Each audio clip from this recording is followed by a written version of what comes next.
श्री महावीराय नमः। श्री द्वादशांग श्रुत देव्यै नमः।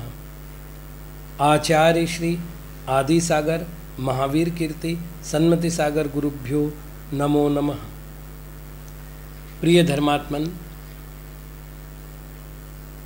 भगवान की स्तुति में निमग्न आचार्य श्री मानतुंग जी महाराज जिस भक्ति काव्य की रचना कर चुके हैं, उस भक्तामर स्तोत्र के 16वें पद्य का हम आज अध्ययन करेंगे। आचार्य श्री समझा रहे हैं, निर्धूम वर्तिरपवर्जित तैलपूर कृष्णं जगत्त्रयमिदं प्रगटीकरोषि गम्यो न जातु मरुतां चलिताचलानां दीपोपरस्त्वमसि नाथ जगत्प्रकाशः। नाथ, हे नाथ, आप निर्धूमवर्ती अपवर्जित, धुआं और बाती से रहित, दूसरा अर्थ करें तो निर्दोष वृत्ति वाले, निर्दोष प्रवृत्ति वाले, और तैलपूरम, तैल से अपवर्जित रहित, दूसरा अर्थ करेंगे तो राग से रहित होकर भी इदम, इस कृत्स्नम, संपूर्ण जगत्त्रयम, त्रिजगत को प्रगट करोषि, कर रहे हो, तथा अचलानाम, पर्वतों को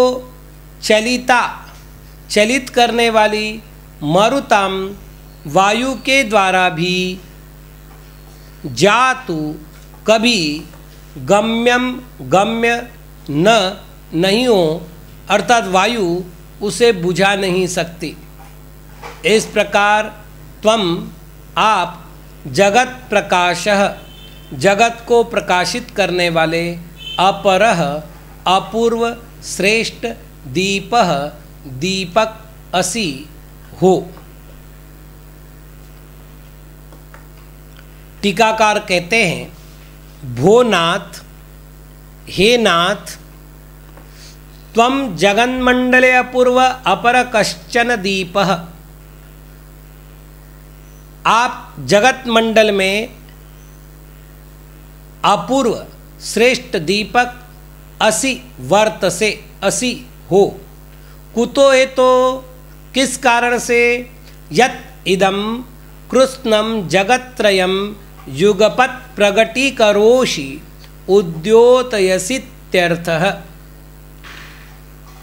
जो इस संपूर्ण जगत्त्रय को युगपत् प्रगटी करोषि, उद्योतित करते हो, यह अर्थ है।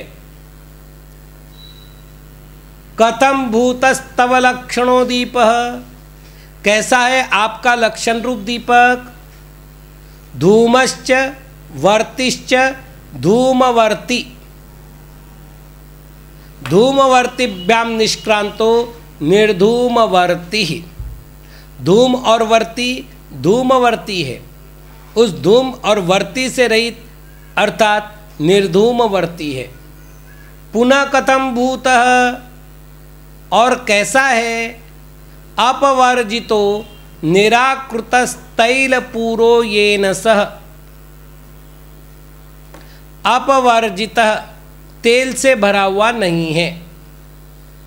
पुनः कथम भूतः, पुनः कैसा है, जातु कदाचिन मरुताम गम्यो, न मरुता न दनी ध्वस्य से इत्यर्थः। जातु कदाचित मरुताम गम्यो न, वायु के द्वारा नष्ट नहीं होता।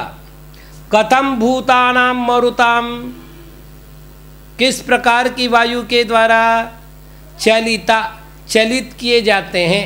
अचला अद्रयो यैस्तेषाम, अचलाह पर्वत जिसके द्वारा, उस वायु के द्वारा। पुनः कथम भूता, और कैसा है?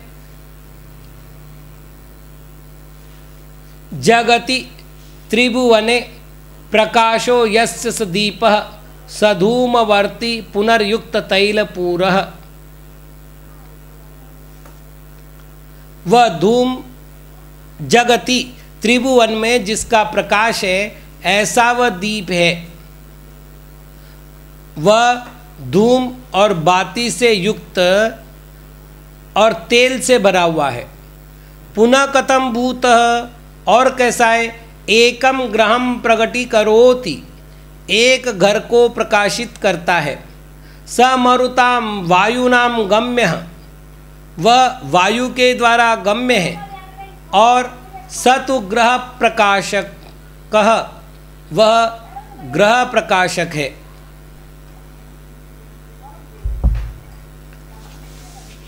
आचार्य महाराज यहाँ जिनेंद्र भगवान की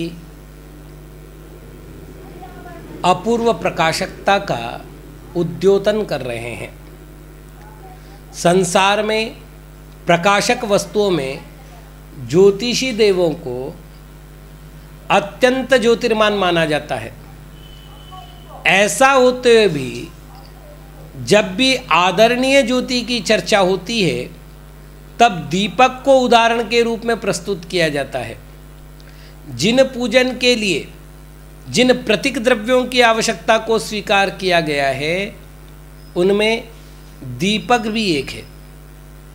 इस काव्य में भगवान को अपूर्व दीपक की उपमा तो दी है, परंतु साथ में यह भी स्पष्ट कर दिया गया है कि सामान्य दीपक के साथ, हे प्रभु, आपकी कभी किसी प्रकार भी तुलना नहीं हो सकती।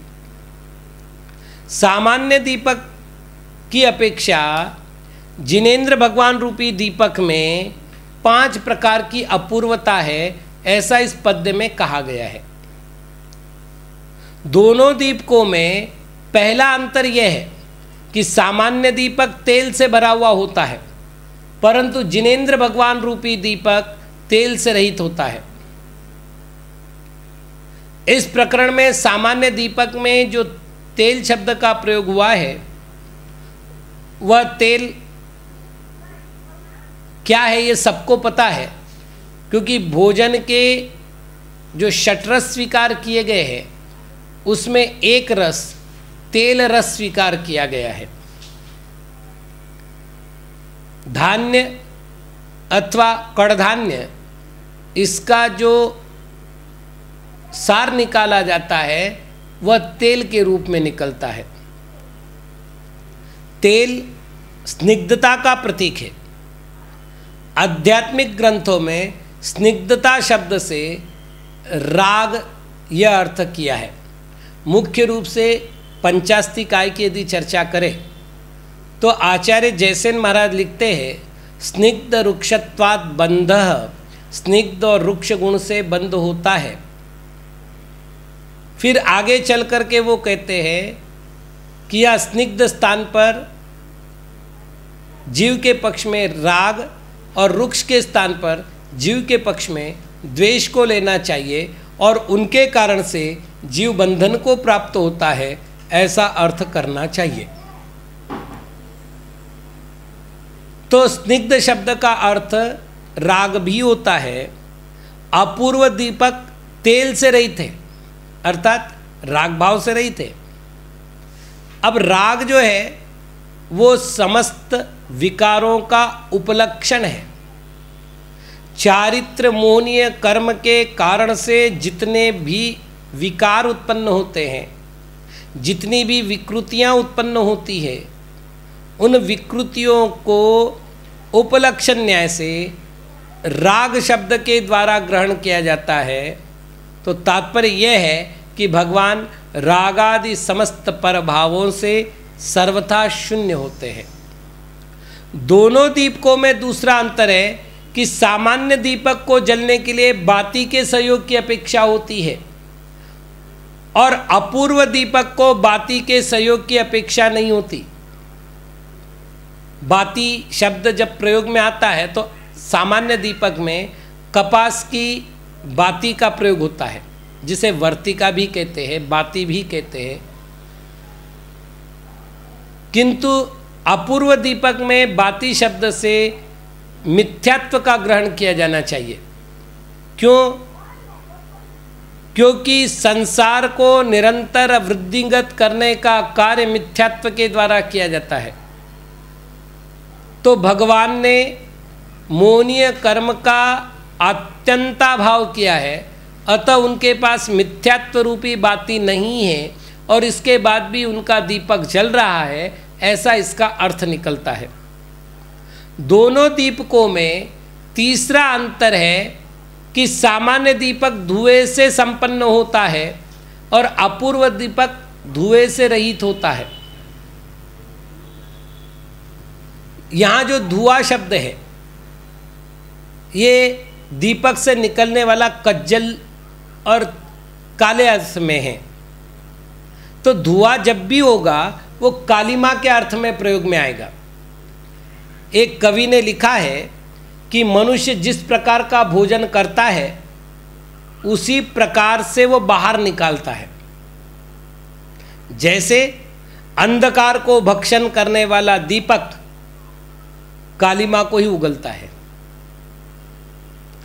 तो जिनेंद्र भगवान में किसी प्रकार की कालिमा अर्थात कलंक नहीं है, क्योंकि जिनेंद्र भगवान निष्कलंक है। अब कलंक शब्द से यहाँ 18 दोष लिए जा सकते हैं। द्रव्य कर्म, भाव कर्म, नो कर्म रूप तीनों प्रकार के कर्म लिए जा सकते हैं। कलंक शब्द से तो कई अर्थ हो सकते हैं। भगवान निष्कलंक है, अतः वे धुएं से रहित है। दोनों दीपकों में चौथा अंतर यह है कि सामान्य दीपक सीमित भूभाग को प्रकाशित करता है और अपूर्व दीपक युगपत 3 जगत को प्रकाशित करता है। तो यहाँ अपूर्व दीपक में पाए जाने वाले प्रकाश के नाम पर केवल ज्ञान रूपी ज्योति का ग्रहण किया जाना चाहिए, क्योंकि वही ज्योति लोक और अलोक को प्रकाशित करने में समर्थ होती है। संसार में ऐसा कहीं भी और कोई भी पदार्थ नहीं है जो ज्ञेय हो और जिसे अपने ज्ञान का विषय बनाने में केवल ज्ञान असमर्थ रहता हो। कोई काल का पदार्थ भगवान के ज्ञान के ज्ञेय के रूप में निश्चित रहता है। दोनों दीपकों में पांचवा और अंतिम अंतर यह है कि सामान्य दीपक प्रकंपित होता है, वायु का एक झोंका भी उसे कंपित कर सकता है। वायु के प्रबल प्रवाह से वह दीपक बुझ सकता है। अपूर्व दीपक की विशेषता यह है कि पर्वतों को चलित करने वाली वायु भी उस ज्योति को बुझा नहीं सकती। उस मृण्मयी दीपक से यह चिन्मय दीपक हमेशा किसी भी अपेक्षा से श्रेष्ठ होता है।